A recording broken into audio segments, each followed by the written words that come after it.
All right, look at that. We are live. So it's 5 o'clock. Let's go ahead and get started, everyone. Welcome to our third event in our Preservation Award Series. Today we're going to be talking about Bremer Apartments and Frye Hotel. And my name is Evan Bew, and I'm the engagement coordinator here at Historic Seattle. And just quickly, a bit about this Preservation Award Series. So it's running from March 29th to April 29th, and it includes virtual as well as in-person programs. It highlights all of the winners from our 2022 Preservation Award celebration. As I said, this is our third program, and we couldn't be more excited to learn about these important examples of community investment in action. So also want to do a quick shout out. As I mentioned last year, we also have a preservation celebration coming up this year. So we're afforded the opportunity to learn about these buildings and projects because it was nominated by our community for recognition at our 2022 celebration. We want to ensure that projects which are important to you continue to get honored and exposed. So please visit our website and nominate a person, project, or building that you think is worthy of commemoration at our 23 Preservation Award celebration. And for those of you who registered online, you'll be getting a link for that page in a follow-up email tomorrow.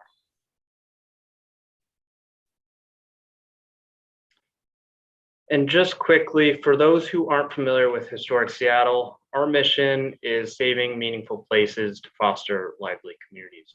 And Historic Seattle knows that our properties and programs occupy the unceded traditional territories of the Coast Salish peoples. This acknowledgement is not a substitute for developing relationships with Indigenous communities or for honoring Indigenous stories as we share our collective history, but is the first step in recognizing the people whose land we occupy. And before I turn the floor over to the project teams, just a few housekeeping items. First, I want to thank our sponsors for making our education programming possible. So thank you all of our sponsors, especially Heritage Realty, Northwest Vernacular, Selland Construction, and Urban Villages. I also want to thank and acknowledge my Historic Seattle colleagues. Their collective effort helps make today's and frankly, all of our programs possible. And finally, thank you to each of the project teams here today. So for Bremer Apartments, we have Community Roots Housing, SMR Architects, both of which will be presenting, Swenson Safe J, Sider and Byers, TFWB, and Buchanan General Contracting Company.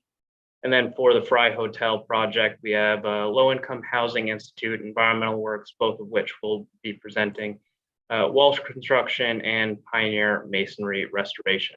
So thank you all for taking the time to be here today and sharing with us about your projects. And just quickly, some Zoom instructions.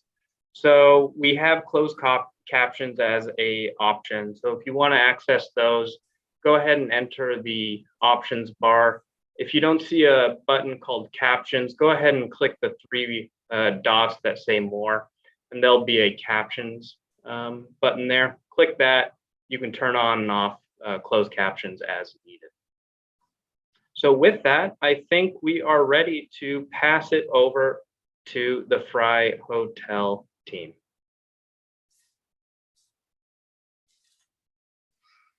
Hi there. My name is Jill Davies. I'm with the Low Income Housing Institute. And I've got Robert Drucker, our very able and level-headed architect here. And I'm going to kind of take the lead on going through the slides, and Robert's going to chime in, I think, as we go. So the Frye Hotel is they began building it in 1908 and they finished up in 1911. It was first built as I think the first fireproof hotel in Pioneer Square, and it was a luxury hotel. Some of the rooms had bathrooms en suite and some had shared bathrooms in the hallways. over the course of its life, I think somewhere around the 40s or 50s, it kind of morphed from being more of a hotel into more of a long-term stay apartment building. And then in the 1970s, it was officially converted to housing. And my agency, the Low Income Housing Institute, bought it in the late 90s as the Section 8 contract on all 234 units was expiring. And it was in danger of losing all of that affordable housing. And so we purchased it and preserved it as affordable housing. All right, let's go to the next slide. When we did buy it in the late 90s, we did some minimal retrofitting of it. We did some seismic bracing, and that's kind of the extent of what we had the money to do. And so between then and the late teens, the building was continuing to decay quite a bit. And some of the big problems that we needed to solve with this rehab were this outdated heating system. The building was running on steam that came from the city steam plant, Seattle Steam or N-Wave. And so we had these steam pipes running through all the walls and beginning to spring pinhole leaks. The radiators were rusting out. It was very difficult to regulate heat. So rooms were either not warm enough or super hot. And we were paying a lot of money to heat the building. So that was a big problem. When we disconnected, we found out that the main supply to the building was a wooden pipe, which is an interesting piece of Seattle history. Yeah. Okay, next. We also had original plumbing failing throughout the building. This is just a little glimpse of one of the typical bathrooms. You can see a lot of really cool original tile. We were springing leaks. The bathrooms almost all units were kind of on this step up, which we weren't quite sure why, but as we started to do some demolition to figure out, how things were put together, we found that the waste pipes were buried in this kind of concrete rubble bed and then topped by this beautiful tile. I originally had really hoped that we would be able to save at least some of the bathrooms and some of this really cool old tile work and original fixtures. And it just did not prove possible because we just didn't have the time or the money to actually be able to work with what was in those floors. We had to just do a complete gut. It did turn out to be an advantage that you don't have to take a step up anymore to get into the bathroom. So we lost something, we gained something. Right. Okay, next. These are some before and after photos. Again, you can see that step up, and I mean, some of the really cool original features in this building. We have marble just everywhere. You can see sort of a marble threshold there at the step up to the bathroom, and then those old hexagonal tiles. The cast iron tubs that were kind of different in all different unit stacks. There was sort of a different configuration. And then in the new, we brought in, as Robert said, we were able to eliminate that step, which was great because a lot of folks have mobility issues at the Frye. And we brought in mostly showers. So we're using a lot less water now and low flow fixtures. And just extended the flooring that we were using out in the rest of the unit into the bathrooms. Okay, next. Kind of a before and after of kitchens here. We have generally a fairly how how shall I say it, a population at the Frye that is often difficult, often hard on finishes. And so the property managers requested that we do something for the kitchens that was much more indestructible than the typical kind of box cabinets. And so we went with a commercial restaurant, stainless steel shelving and sinks. And so far they're holding up really well. They're very easy to clean. They're pretty hard for roaches to get a toe hold in. It's easy also for our case managers to kind of see at a glance whether somebody has enough food in their kitchen or whether they may need some assistance with that. And that was, a more expensive choice, definitely. But I think it's going to pay off in the long run. Next. So this was our biggest change order. This is sort of a lesson in expecting the unexpected.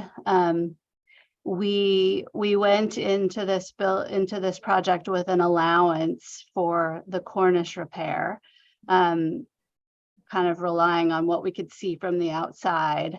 And when we started to do a little bit of destructive testing to see, what was going on underneath, we found that the cornice along, both sides, Yesler and 3rd Avenue, was really in bad shape. There was a lot of rusting going on underneath, and it just was not safe to do anything really less than a full replacement.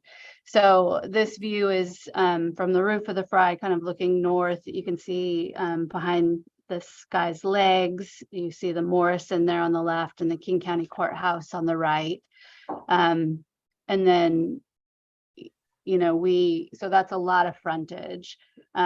We ended up with about a $2.7 million change order. Robert, I don't know if you want to talk a little bit about the group we found in Portland. Yeah, architectural castings who do a lot of the reproduction for terracotta work in the region. So these were replaced with GFRC, which is about half the weight of the original terracotta. A lot of the work on the exterior prior to this discovery had been done off of swing stages, but when this work began, we realized that we had to scaffold the entire building, which was a double challenge because the basement of the building is part of the historic Seattle phenomenon of it being underneath the right-of-way. And so the scaffolding, we had to reinforce the sidewalk before we could erect the scaffolding. I think the scaffolding alone was 10% of this change order. It was a big deal. The GFRC reproductions were just immaculate. The sub works with a combination of taking physical molds and scanning so that they can adjust things to fit, and it's just a beautiful result. And all during this job, I'll say that Robert got really, really good at going in front of the Pioneer Square Historic Board and putting together exactly what they needed. And they were helpful and receptive, I think, really throughout this whole process, I think, recognizing how challenging it was. So let's go on to the next slide. Oh, yes, here's the scaffolding, yes, that Robert was just talking about. And yeah, I mean, it's a little bit unfortunate, I think, in terms of the sequencing, because we had actually, I think at this point, done most of the cleaning and restoration of the general brickwork and masonry on these sides before we discovered just how far gone the cornice was. And so if we could go back in time and do it over again, we would have definitely saved some time and money if we'd just done this full scaffolding from the beginning. But I just don't know how we would have figured all that out. So you can see along the top there, they actually tented in along the top of the scaffolding so that they could work on that cornice without getting water infiltration in through the building during the wet months. And prior to the discovery that this work needed to be done, we had begun to investigate the possibility of repairing the sidewalk, because the structure of the sidewalk is not in very good condition, and a lot of the manganese, the purple glass blocks were broken or had been covered over with asphalt. We started conversations with SDOT about doing that work and about maybe getting some funding from SDOT. That was probably $1 million worth of work, and that will be saved for a later date. Yeah. Okay, next. That's me hanging off the swing stage there. So this is the non-primary facades. We had quite a lot of work to do on the masonry on these sides as well. A lot of there's sort of a parge coat over the masonry here, and it was really kind of busting away. And so there's quite a bit of repair work done here. Robert did a lot of research around finding a coating that would allow the moisture, I think, to kind of breathe its way out. And I think we ended up with something called bleak. Yes, beek. Beeck. It's a German, it's called a mineral paint. Yeah. Right. This is a good time to point out that the Pioneer Square Historic Board required that on the primary sides, the brick sides of the building, that we preserve the existing double hung wood windows. That was a $3 million contract, I think, to rebuild, restore, and in some cases completely rebuild those windows.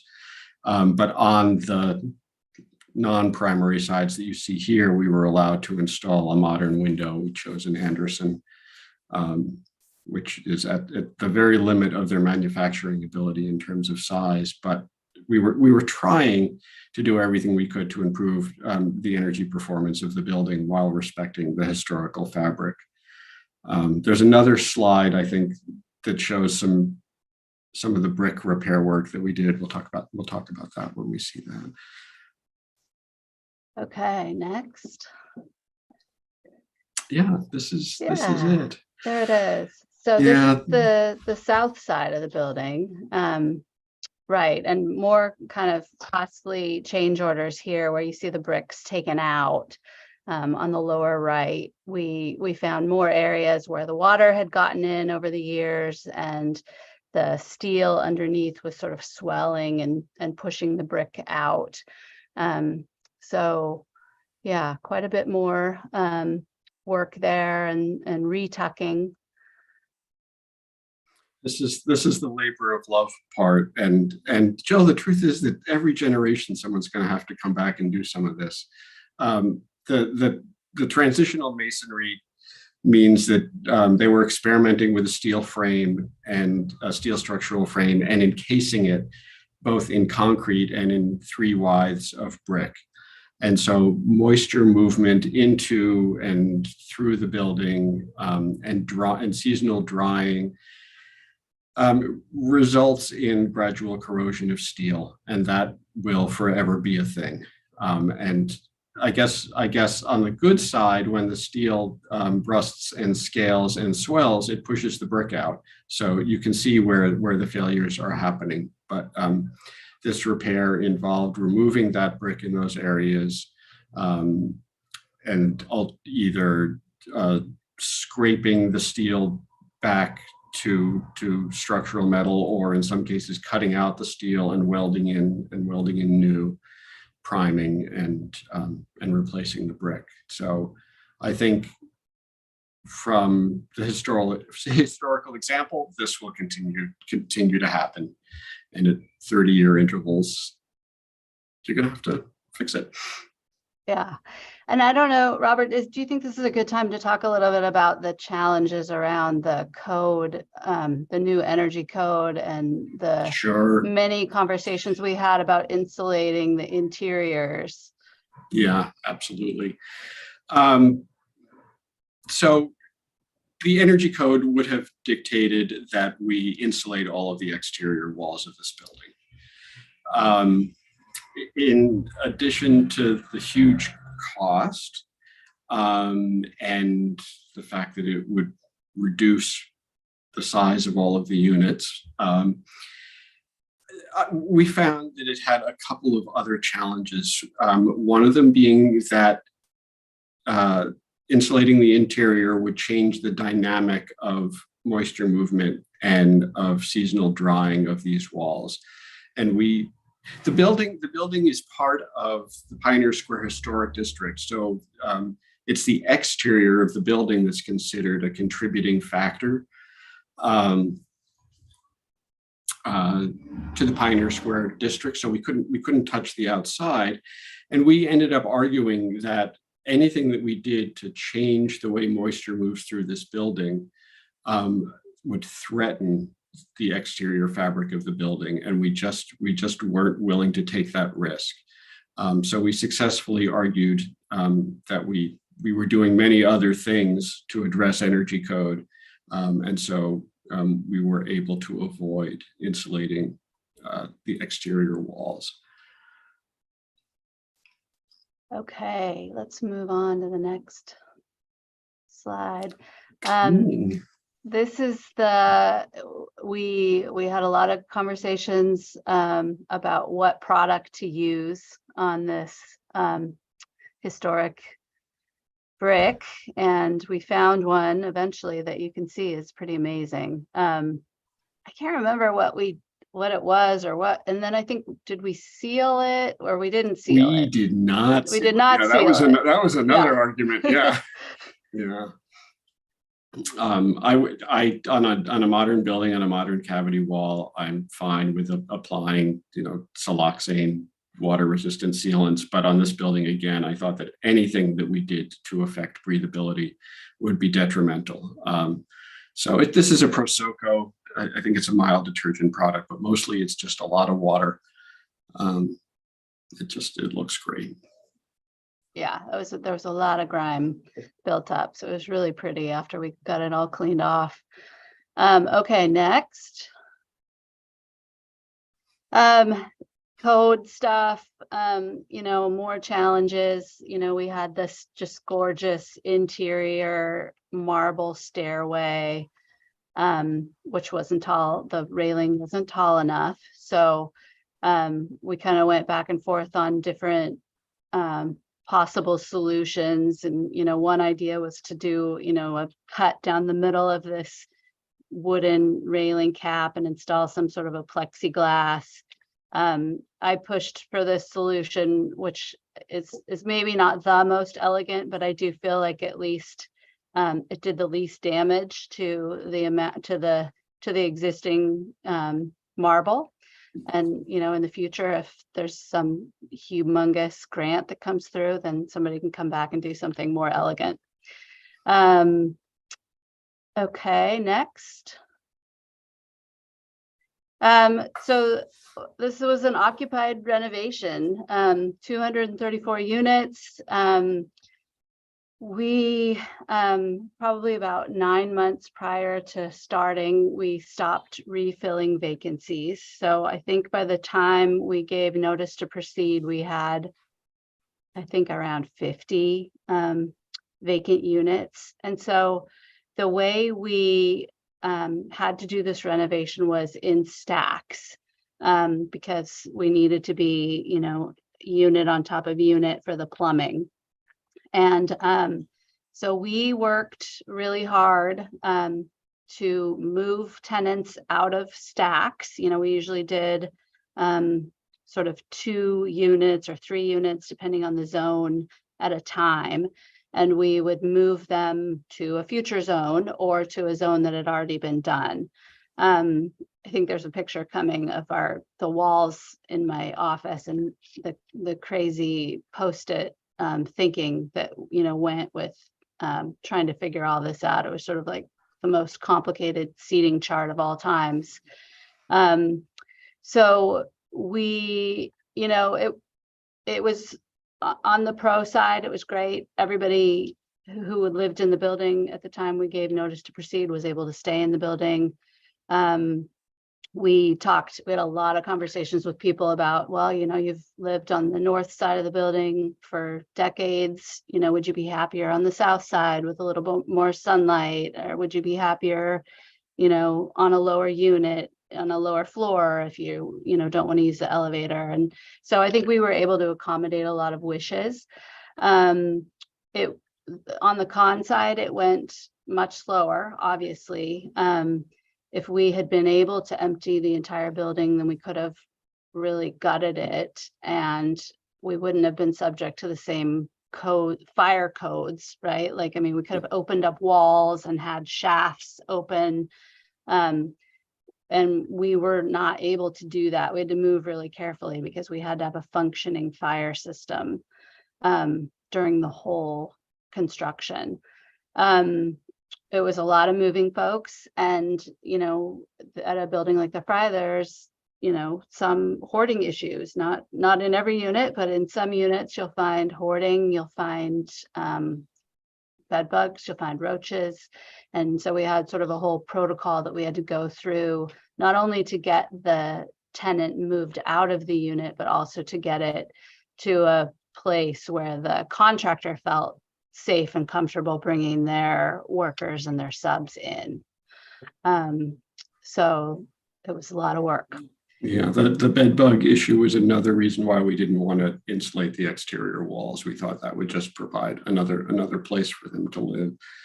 And Walsh was really heroic. I mean, didn't you have to fumigate once the unit was vacant? There were 3 fumigations or pest control applications before the contractors could come in. I remember one unit where the fellow had lived there for 30 years and he was a smoker. And you can just imagine what the walls looked like. And the painters were trying to figure out how to prep these walls. And they eventually settled on easy off oven cleaner as a way of getting all the, whatever it is, tar and nicotine off of the plaster. So it was. Yeah. Okay, next. This is just more, if you're ever in a hotel and you need to know what to look for when you're checking out the mattress, this is what you don't want to see. A lot more hoarding. Oh, we had a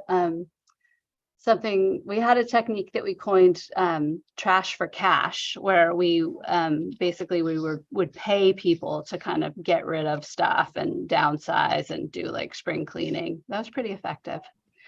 Okay, next. These are the zones I was talking about. So this is the floor plan. The Frye is 11 stories. And so like in zone 1, that was the 01 and the 02 stack. So that many units times 10 or 11, depending on what part of the building you're in. So that's how many units were sort of, empty, where we have that empty, we have the contractors in there, and then while they're working on that, we're working on zone 2B to get those folks packed up, moved, get things fumigated ahead of time so that they are ready, the units are ready to go. One of the things that we had to get approval from the historic board, we couldn't use the elevators, obviously those belong to the tenants, and the contractor needed a manned material lift. And so that was sitting on the sidewalk outside of zone 1. And so we had to get permission to actually selectively demolish the facade of the building, remove windows and brick so that there were level openings onto each floor from the material lift. This is another awesome sub, Pioneer Masonry. You would not be able to tell where we took this building apart and put it back together again. They were just brilliant craftspeople. So lucky to work with them. Yeah. Okay, next. This is the wall of my office. So, these are sort of, we would have the floor plan of the stack, the units in the stack, and we would kind of go along and say, okay, well, so-and-so needs to be in an ADA unit, and, how quickly do we move them, and a lot of shuffling around. So pretty crazy. Okay, next. Terrazzo, beautiful terrazzo floors in the lobby, which we had kind of ground down and repolished. They ended up looking really nice. We tried to save as much original stuff as we possibly could. Next. Those letters that say welcome over the reception desk. They were in historic photos from 1911 or whatever. They were over the front desk of the hotel way back when. It's amazing they're still around. Yeah. I think they had light bulbs in them originally, but anyway. And I think that might be it. This last picture is a cool aerial. There we go. Yeah. All right, thank you both. Man, it's not easy, is it? All right, so now we're going to move on to the Bremer team, and they are going to share their screen. So I'm going to stop sharing my screen now. That's great. We're going to reverse the order. We're going to let the architect take the lead on this presentation. Thank you, Jill. Thanks, Robert. That was great. So good afternoon. I'm Michael Davis. I'm an associate at SMR Architects. We're a mission-driven firm focused on preserving and building affordable housing in Washington State. I was the project manager for SMR and the Bremer Apartments rehabilitation, part of a portfolio of rehabilitations completed by SMR for Community Roots Housing from 2019 to 2022. Lee Stanton, Community Roots Housing's construction manager, and Ophelia Davis, CRH's real estate development manager, were critical to success of this project. The Bremer sits at First Avenue and Broad Streets. I'm going to walk you through the project team really quick. So Community Roots Housing was our developer owner on the project. Lee Stanton was our construction manager. I was very hands-on through the process and critical to facing a lot of the challenges we ran into in doing this work.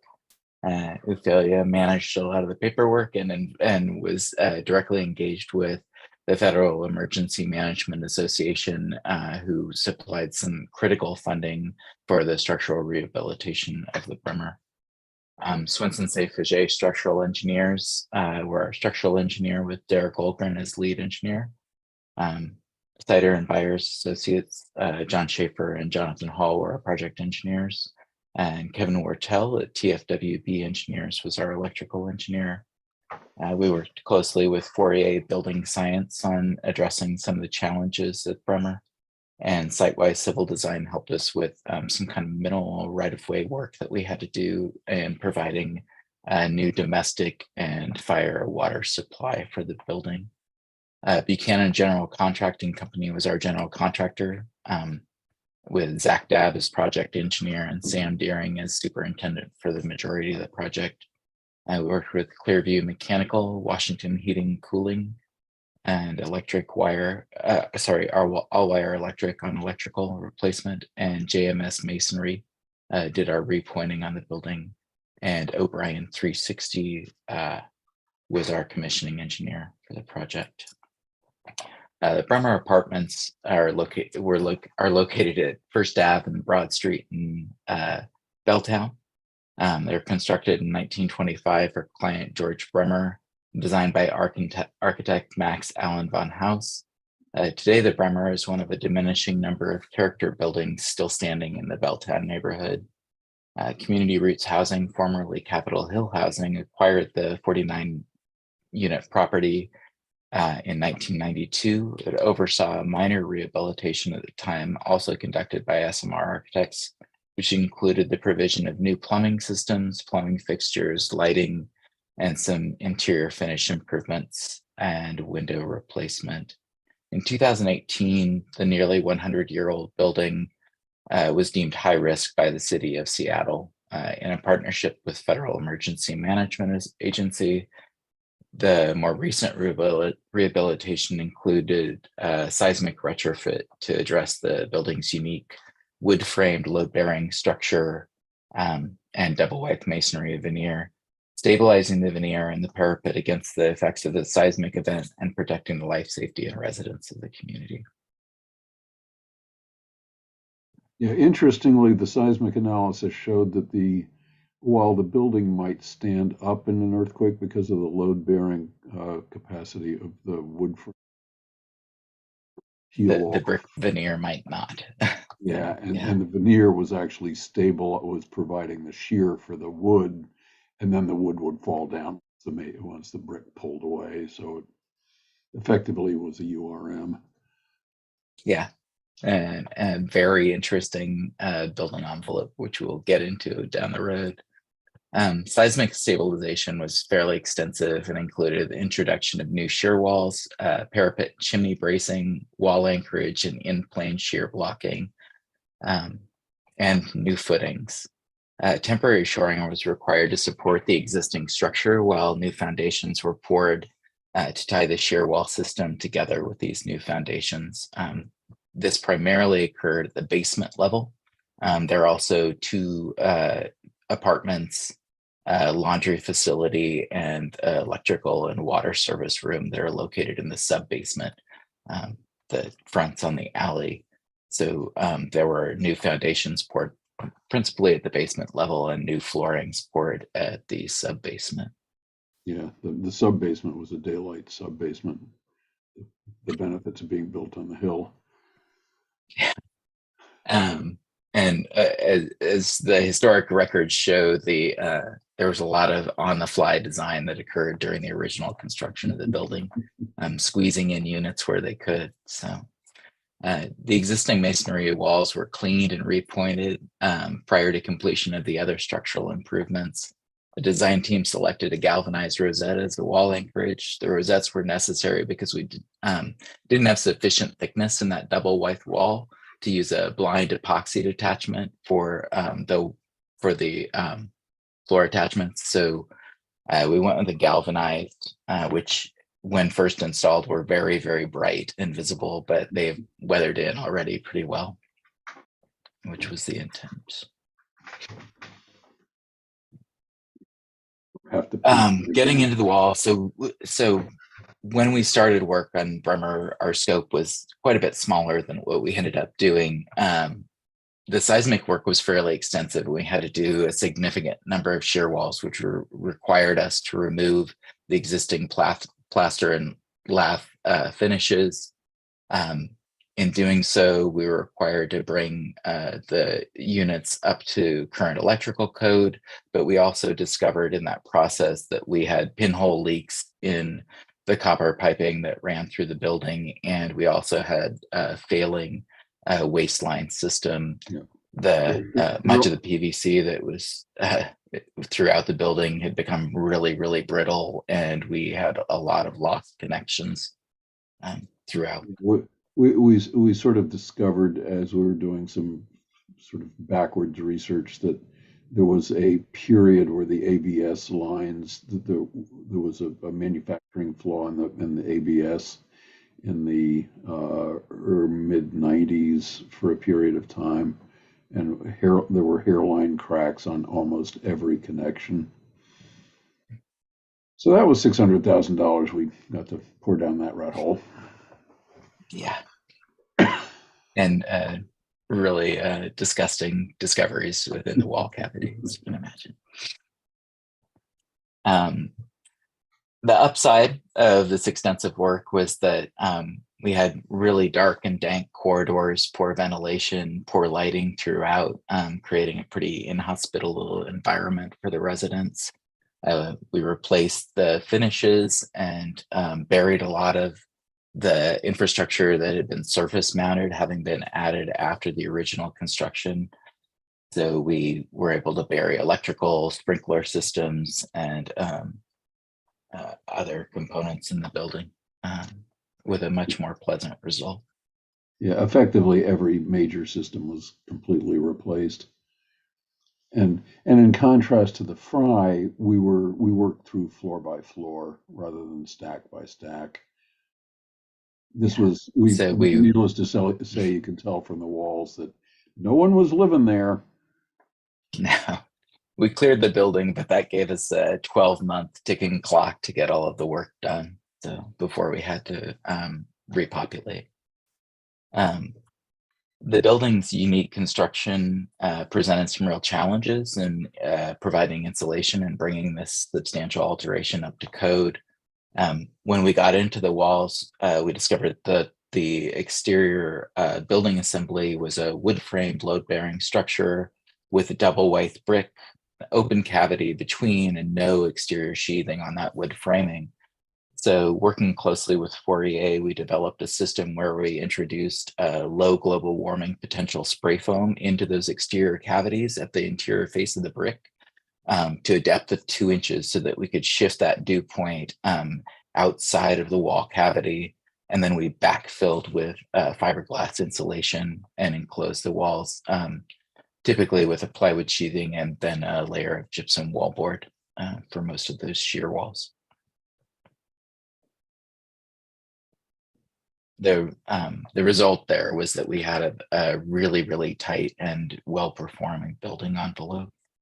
And one of the other systems that was changed out in the course of the rehabilitation were these open flame gas-fired registers for heat in the units that you see on the left there. Related safety concerns were basic life safety with the open flame and also air quality in the units.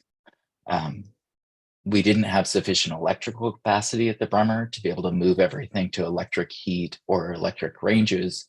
So we ended up retaining the electric ranges, providing new ventilation at the range hoods and whole house ventilation through the bathroom fans, and introduced a new high efficiency gas-fired boiler to provide hot water for a hydronic heating system throughout.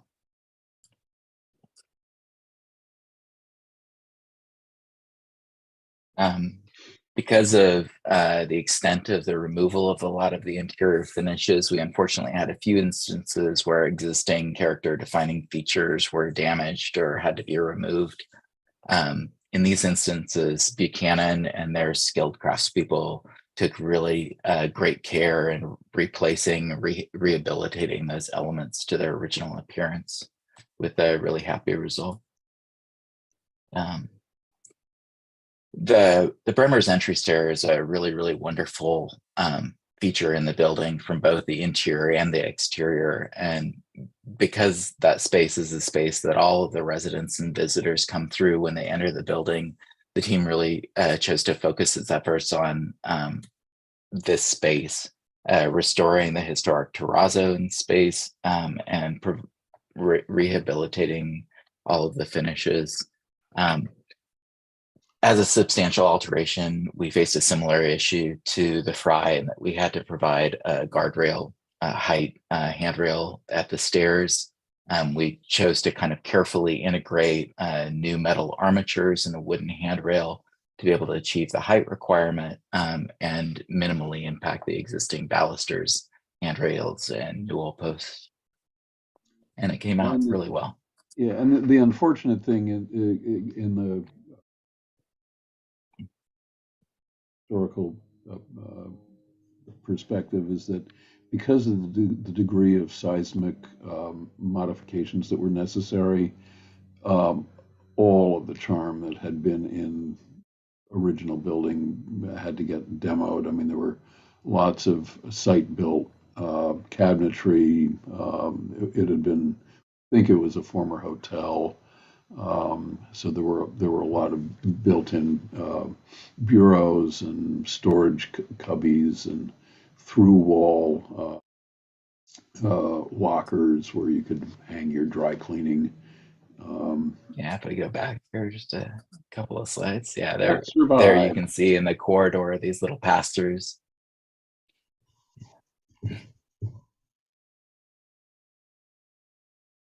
But similar to the Frye. The main interest in the building is the exterior character building. That we were able to respectfully preserve. At the First Avenue elevation, the existing wood frame windows were in pretty rough condition, single pane. So we ended up replacing those with a new wood frame aluminum clad Pella window, double glazing to improve performance, and ended up with a really nice single hung operating window there to allow residents to be able to open that up and ventilate that space. Within the units, we had kind of a varied configuration throughout all of the kitchens.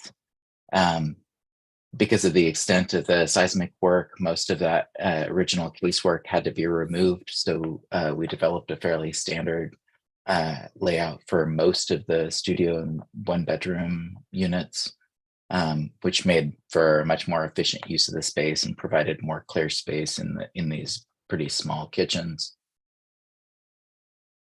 And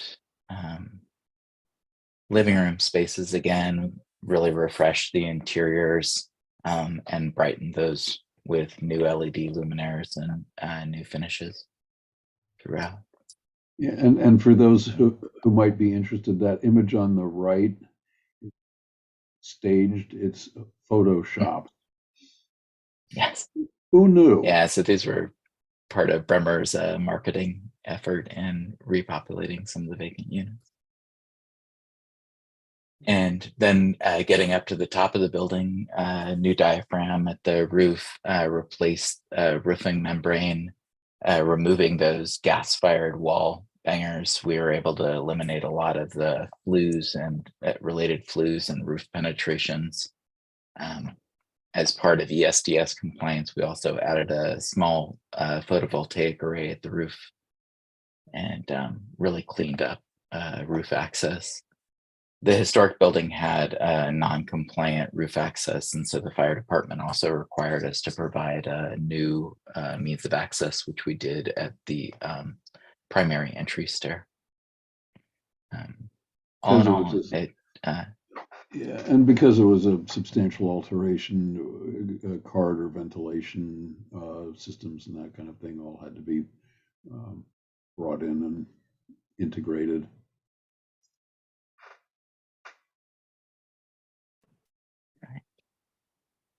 That's the presentation. Well, thank you, everyone. So it's 5:48. So I'm going to say, let's just go ahead and open up the floor for questions. If you have a question, go ahead and unmute yourself and ask away. And if there are no takers, I have plenty. I saw one in the chat asking about cooling at the Frye. They noticed that there were some, back in the day, there were some air conditioner units. There are no more. There is no cooling in the Frye. In the process of restoring the windows, we were able to restore the double hung option of them, so the upper sash drops, and so there is some pretty good convective cooling, but that's the extent of it. We did actually, Robert, we did put some air conditioning in the ground floor. Oh, that's right. Yeah. So if it does get really miserable, people can go down to the community room and lobby to cool off. That's a good point. I have a question. I noticed neither of you addressed the issue of accessibility changes or elevators. Yeah. So there are the requisite number of accessible units in the Frye. The elevators were tricky because they're in an existing shaft, and so those elevators are slow and smaller than would be required by today's codes. But that was the best that we could do. Yeah, and on the Bremer, we made sure that all of the units were Type B accessible, and then we had 3 or that we converted as closely as we could to type A. It's an there elevatorless building. there was some dodgy bits because structural infeasibility where we actually couldn't move bearing walls. But we do have the ability. It's a little weird. We don't have an elevator in the building, but our accessible units are on the basement floor, which actually is at grade on the courtyard side, and we come in through. We have an accessible route through the building next door that Community Roots also owns, and it's under combined management. So we've got 4 that are 3 or 4 that are wheelchair accessible. Thank you. Thanks for the question. Thanks. It's sort of so much into our DNA that we kind of tend to forget about it.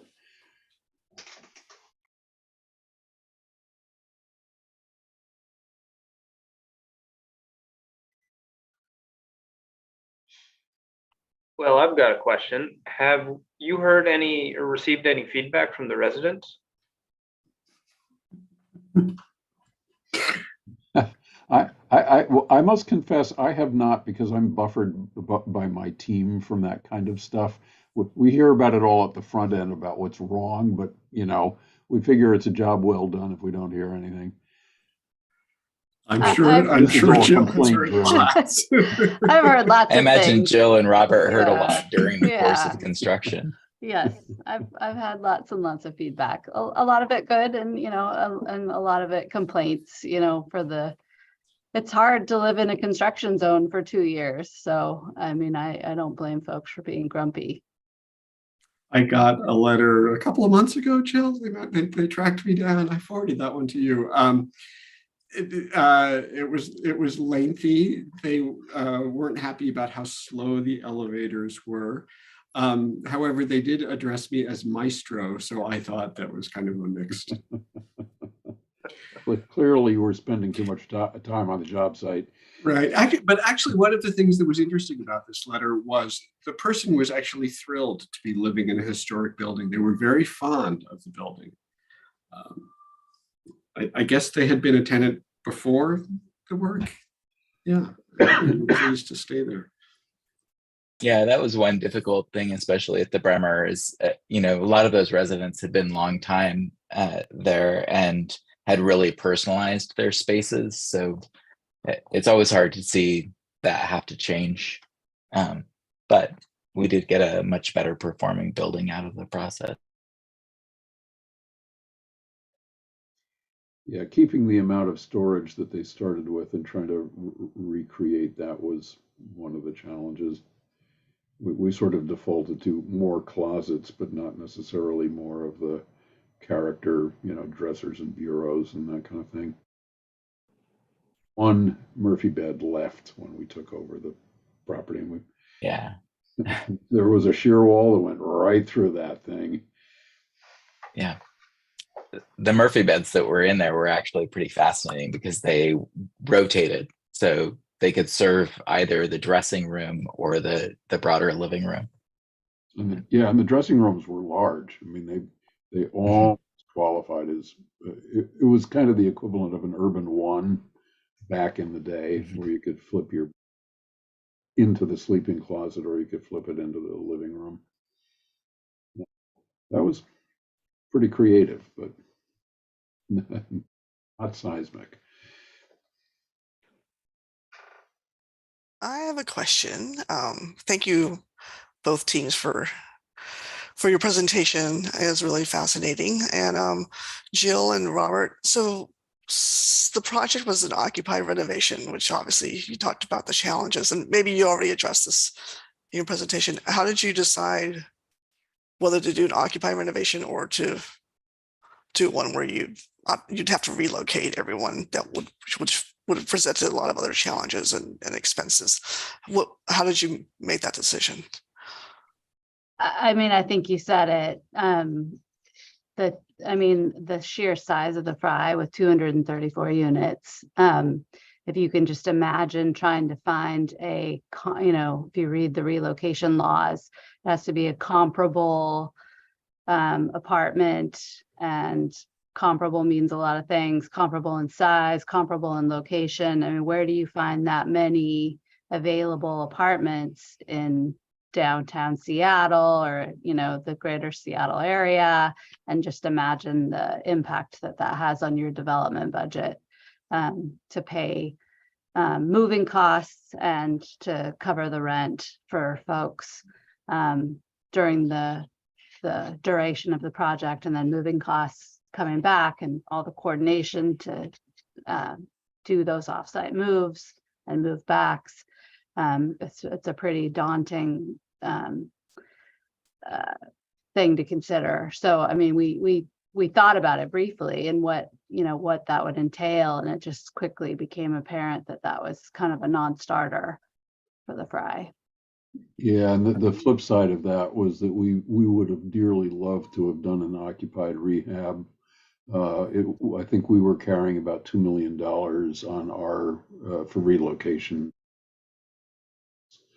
to kick everybody out for a year, get stuff done, and then move them back in.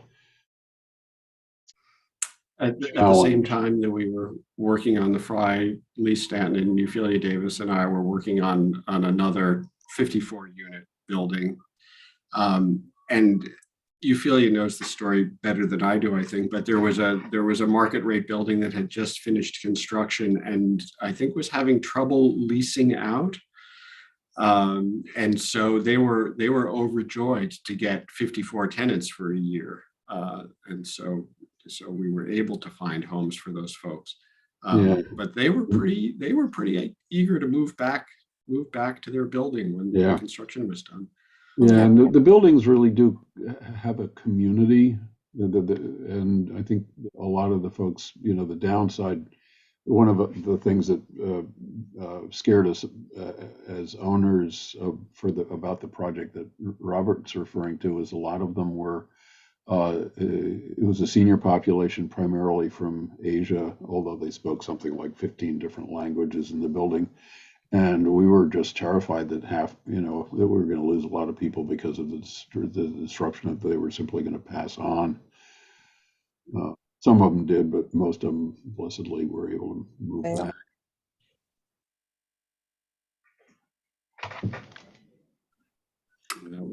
It ain't easy either way. I mean, if you're doing an occupied rehab, property management it's a full-time job for the site manager and the portfolio managers in terms of just dealing with the residents in place. And if you're relocating for a long period of time, there are headaches that come with that.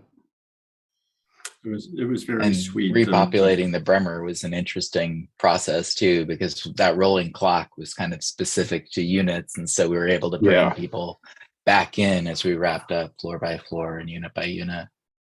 There's a lot of really critical coordination and timing on that I have to say went remarkably well, all things considered. I noticed one of your questions was, what was the hardest part? And let me tell you, when we were coming up on that 12-month deadline, and we still had 3 months to go because we were doing this in the middle of COVID with a whole bunch of supply chain problems. And our relocation specialist did really great work with the residents, getting them to agree that they would wait to come back to the building. Could have walked, and that would have been truly. Well, it's 1 minute till 6, and I just want to take this time to thank all of you. And I think on behalf of the entire Seattle community, I mean, we hear it all the time. This is not easy work with historic properties. I mean, there's a reason that both of your presenters are dedicated nonprofits that provide affordable housing. You would not get two market rate folks here. Well said. Well said. So thank you all again, and thank you everyone for joining tonight. One additional mention, I know I mentioned it at the beginning of the meeting, but everybody registered, you'll be getting a follow-up email tomorrow. Please nominate any people, project, or buildings that you want to see highlighted in this upcoming Preservation Award celebration. So with that, thank you all again, and have a good evening. Thanks, Evan. Thank you Thanks all. all. Thank you.